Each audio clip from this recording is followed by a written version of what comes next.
Vamos a tratar con ustedes un asunto que nos ha preocupado mucho a raíz de una serie de casos que han ido llegando a aquí a Tribuna Libre, a nuestras oficinas. El tema del cáncer es un tema devastador para cualquier familia, pero a la enfermedad hay que sumarle la tragedia de no tener cómo pagarla. La salud pública puede cubrir parte de las atenciones y de hecho lo hace. Es salud, otra parte. Los seguros privados a veces también. Pero el problema es que hay adelantos tecnológicos que podrían ser tremendamente útiles y que no están a disposición ni siquiera de la gente que tiene seguros privados, porque estos se niegan a pagarlos. ¿Qué hacer para que la tecnología sirva a las grandes mayorías del Perú y podamos atacar un asunto que en el Perú hoy es gravísimo por la cantidad de gente que muere y por la absoluta falta de prevención que hay en una enfermedad que puede ser tratada y curada si es que se diagnostica a tiempo? El informe es de Ángela Rojas.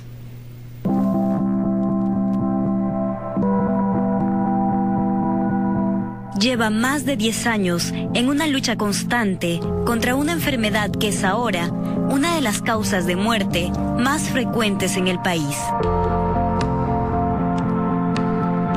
Ella es Rosa Maldonado, quien ha aprendido ya a convivir con el cáncer. Ahí la estoy sobrepasando, viendo el modo de cómo alimentarme, porque las cosas están caras y yo vivo sola y no puedo. Hay veces la primera, la segunda quimio no me podía alimentar como me habían dicho. A pesar de que enfrenta sola el día a día con este mal, no se ha dejado vencer. Yo vine acá con la gana de sanar, así viendo resultados de otras operaciones que era éxito, entonces yo seguía adelante. Y a los familiares que no los abandonen, que no abandonen a sus enfermos. Después de una operación complicada al riñón, ahora debe continuar con un tratamiento de quimioterapias. Como es un tumor agresivo, me están poniendo quimioterapia. Pero como la segunda quimio me ha chocado, estoy muy baja de defensa, me han postergado para 8 días más. Recibe cada cierto tiempo un poco de dinero de sus hijos. Solo le alcanza para vivir humildemente. Pero Rosa no es la única. 7 de cada 10 pacientes diagnosticados con este mal se encuentran en estado avanzado. Lamentablemente, el costo que implica seguir un tratamiento para el cáncer es realmente costoso y en algunos casos no es totalmente efectivo.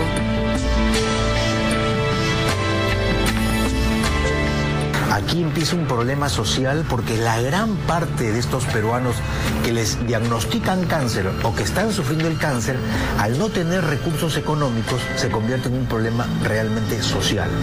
Las medicinas, los tratamientos, las inyecciones, los baños de cobalto son precios inalcanzables para mucha parte de la sociedad que no tiene recursos económicos. El cáncer ya ha invadido nuestro país. Así como Rosa, hay miles de peruanos que viven en una lucha diaria contra el cáncer. Solo hasta octubre de este año, el Instituto Nacional de Enfermedades Neoplásicas, INEN, registraba más de 225.000 atenciones, de las cuales más de 100.000 fueron cubiertas por el Seguro Integral de Salud, seguido por el número de atenciones hospitalarias con más de 68.000 y 26.278 casos cubiertos por eSalud. Las estadísticas de muerte por accidentes de tránsito son 10 peruanos cada día. Por cáncer son 70 peruanos. Por toda esta cruda realidad, se hace realmente necesario el empleo de técnicas avanzadas que permitan dar tratamiento más efectivo para esta enfermedad. Uno de estos nuevos métodos de diagnóstico es el PET-scan, un examen que permite mejorar el manejo terapéutico del cáncer. Este método de examen ya combina realmente dos métodos. Combina el método morfológico, o sea, el método tradicional que conocemos a través de la tomografía, de la resonancia, etcétera, etcétera, que nos da datos morfológicos, pero este método le añade otra información, que es la información metabólica. O sea que al encontrar esas lesiones que nos da el método morfológico, nos permite saber si esas lesiones, cuánto grado de actividad tumoral tienen. Con este examen se puede evitar la expansión del cáncer y establecer el tratamiento adecuado para la enfermedad, dependiendo de las características que presenta. Ya se utiliza este método, el PET scan,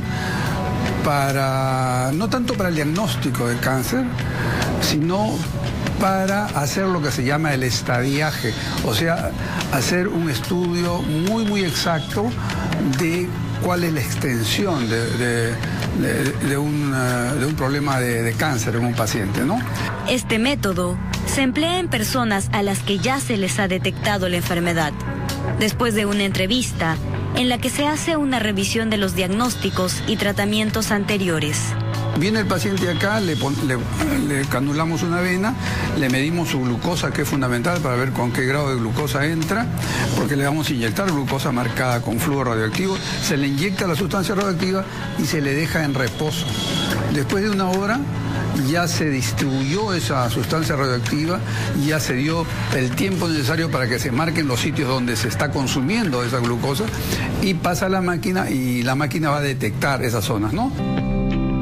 En el Perú, más del 70% de casos atendidos han sido a mujeres, como la señora Rosa en su lucha interminable, o Rosario, quien hoy trata de ocultarse por su cáncer al pulmón, y la pequeña Anita, quien a sus cortos 5 años sonríe sin entender bien que tiene una enfermedad complicada.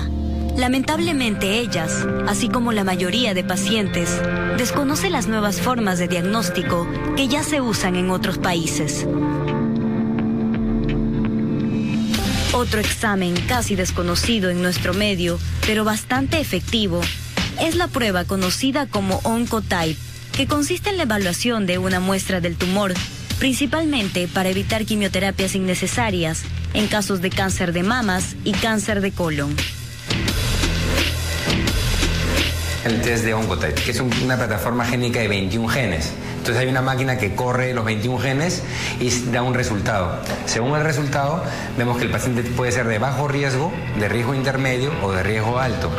Los resultados de la prueba dan a conocer el nivel de riesgo que presenta la enfermedad, para así determinar un tratamiento efectivo. Al final el resultado se divide en alto y bajo riesgo. Pero no solo tenemos el Oncotype, sino también marcas como el MAMA y otro tipo de marcas que nos ayudan a nosotros ya cuando el paciente tiene cáncer a decidir sobre qué tratamiento complementario le damos. El costo que implica la aplicación de esta tecnología hace imposible su uso aún en el Perú y hace que personas como Rosa, Anita y Rosario tengan que conformarse con solo lo que se pueda hacer. Es que el cáncer es una enfermedad cuyo tratamiento es sumamente costoso, por lo que muchos recurren a seguros que garanticen su cobertura. Para efectos del diagnóstico de cáncer existen multiplicidad de formas de cobertura, de ampliar. En el Perú, en el sistema privado, existen las clínicas que otorgan seguros contra el cáncer, generalmente prepago, y en segundo lugar, el sistema de seguros. Pero tenga cuidado, porque para firmar el contrato de un seguro médico debe tener en cuenta algunos detalles. Existen 2 tipos de póliza para cubrir el cáncer, para cubrir las enfermedades oncológicas. Primero, los seguros que amparan a la enfermedad en sí con su tratamiento, que conllevan hasta que la persona quede viva o que desgraciadamente fallezca, y lo segundo se denomina la indemnización por diagnóstico. O sea, se compra un seguro, le diagnostican el cáncer y a esta persona le dan una cantidad. Le dicen, toma tu dinero y con eso tú te curas, te diviertes, haces lo que quieras. Es muy importante saber que si la detección de su cáncer sucede antes de los 3 meses previos, en los que a pesar de ya haber firmado el contrato de seguro, este aún no es efectivo. Es recomendable, pues, leer con minuciosidad todas las cláusulas del contrato. hay muchas cláusulas abusivas que ponen las aseguradoras. Entonces, esta relación asimétrica donde una aseguradora tiene habitualidad de lo que vende, se enfrenta a un asegurado que no conoce el producto. Entonces, en el medio tiene que haber un experto que le explique al asegurado cuáles son los alcances. Son solo algunas aseguradoras, aquellas que cubren la totalidad de los gastos que genera esta enfermedad, y pocas las que reconocen tratamientos de última generación ya existentes en el país. Y si usted prefiere atenderse particularmente y luego cobrar los gastos a su aseguradora, no se confíe, porque no todos los seguros médicos establecen el reembolso.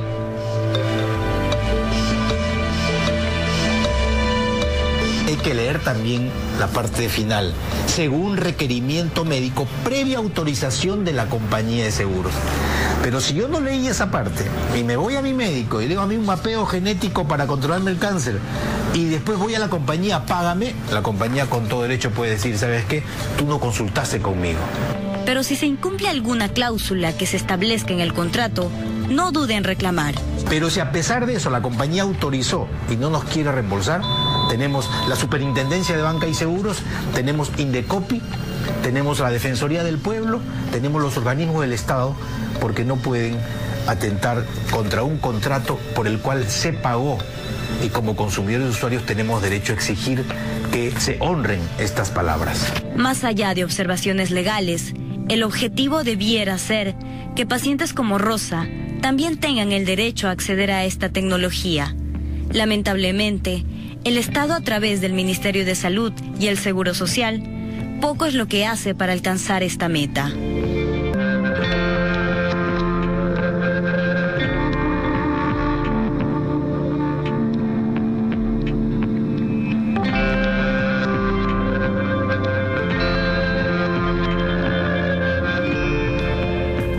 Como política general de salud pública es muchísimo más eficaz, más económico, menos doloroso prevenir esta enfermedad que curarla. Si 7 de cada 10 pacientes llegan ya en estado avanzado, la política de salud pública no está funcionando. Y aun cuando estos exámenes puedan ser muy costosos, ciertamente podrían ser mucho más baratos que la curación completa de una enfermedad que, como en algunos casos sucede, ni siquiera es eficaz y que lo único que garantiza al paciente es un poquito más de tiempo o una mejor calidad de vida. Pero en todo caso, acá hay un tema para reflexionar y para discutir, donde las compañías de seguros privadas, de salud y el Ministerio de Salud tienen algo que decir. La gente más pobre y desprotegida se atiende en la salud pública. Algunos tienen CIS, otros no. Y algo tienen que pagar. Otros van por e-salud, donde sí se está haciendo, creo yo, un poquito más de esfuerzo en adquirir un mejor equipamiento. Y finalmente los seguros privados, que a la hora de la hora no quieren pagar. Y conocemos varios casos que han logrado los reembolsos gracias a olímpicas pataletas. Me decía un asegurado que le dijeron que la política de la compañía, y no voy a decir el nombre, es recoger el 10% de las quejas y que el resto o te vas al Poder Judicial o te aburres, como lo han escuchado. Así que mucho cuidado, esto puede terminar en un gran escándalo si es que no se presta atención a las demandas de asegurados que tienen contratos firmados y que efectivamente deberían tener esta cobertura. Vamos a hacer una pausa, no sin antes informarles que la situación en Cajamarca es tranquila. Se convocó a un paro, pero según algunos informes, siendo hoy feriado, bueno, ha pasado desapercibido porque hoy día paramos todos.